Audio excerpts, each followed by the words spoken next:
question, kind of going back to making your class time meaningful and engaging in critical discussions. One thing I found is that can happen when the students have read and come prepared for class, but otherwise it's just sharing opinions that aren't really informed.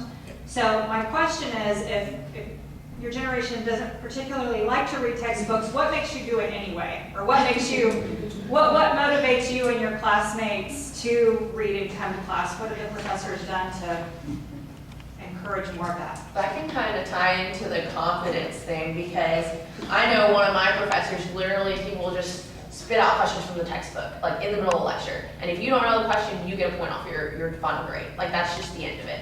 And so for me, it comes to like, I read the textbook because I have to, and my grade depends on it. If I don't read this textbook, I'm going to fail this class.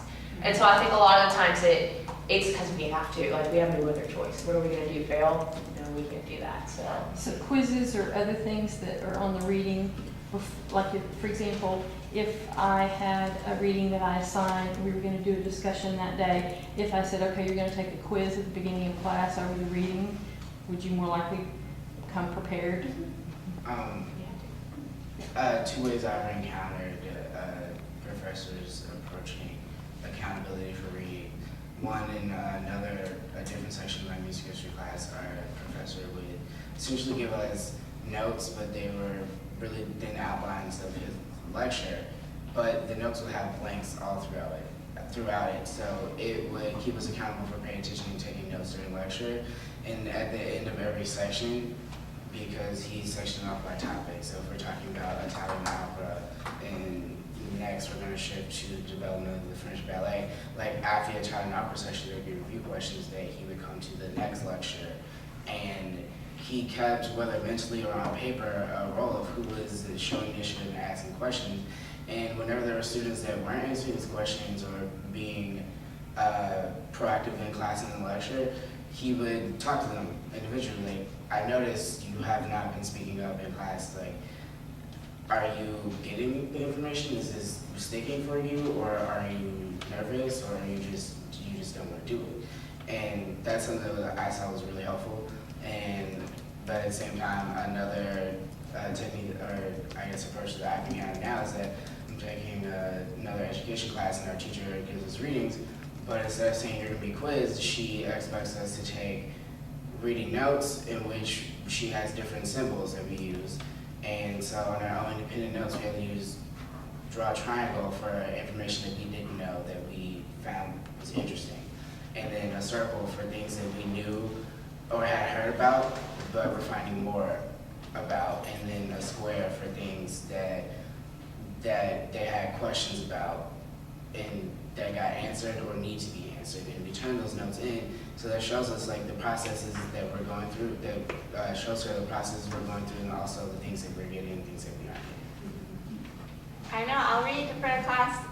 If a professor is going to cover everything in the reading in a PowerPoint and everything on the test is going to be having been included in the PowerPoint, those are the classes that get their don't even buy the book. But the classes that I'll actually read the book are one, when the assignments are actually like a reasonable amount. If they're saying like read chapter 72 through 78 by tomorrow, and it's like 10 chapters, I am like, well, that's just not going to happen. And so then I'd end up just not doing it at all.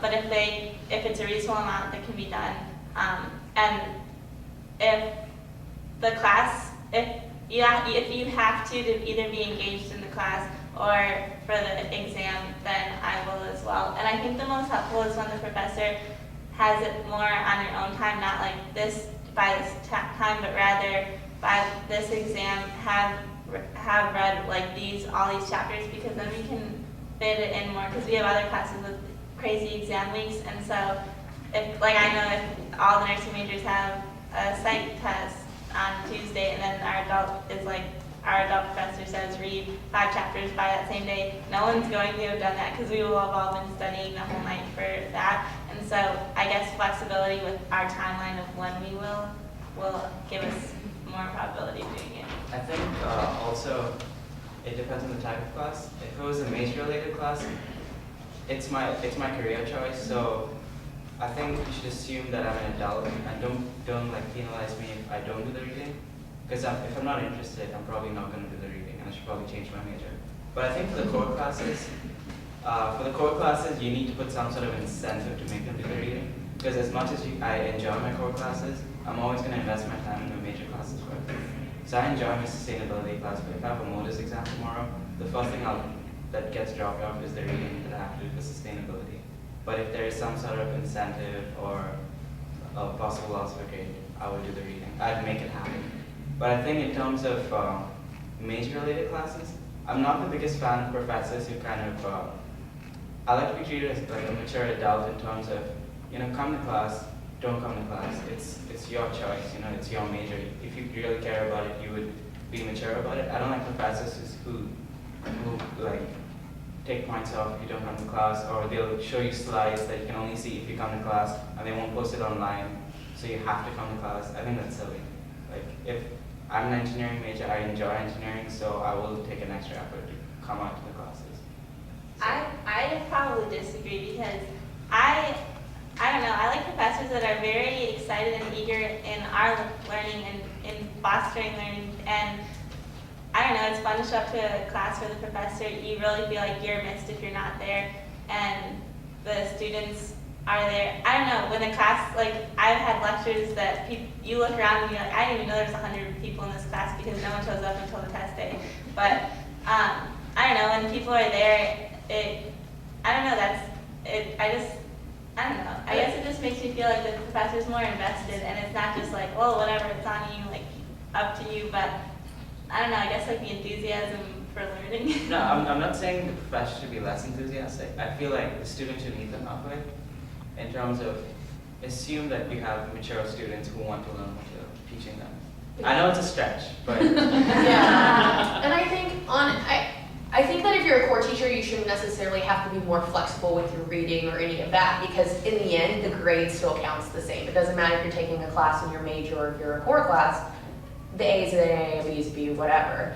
But I think it comes back to making the class meaningful and making it relevant into why we're there. Because I don't want to read 50 pages of work, which I have to do from some classes. I have to read 50 pages and then go to the lecture and it be directly from the class or directly from the textbook. And I've already read this, I understand what you're saying, I get it.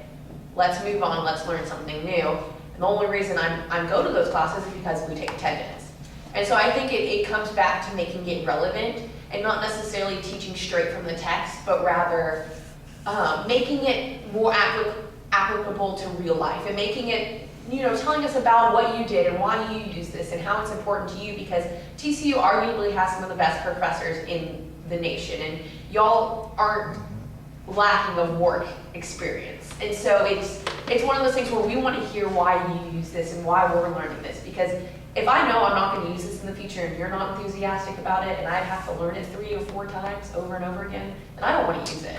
That's just the end of the story.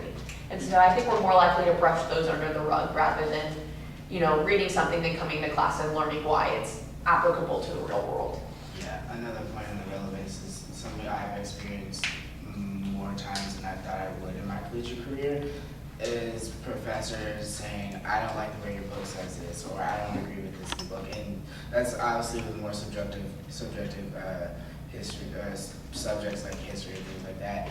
But if they particularly teach something differently or conceptualize it differently, let us know that through however means, whether it be lecture or communication one-on-one.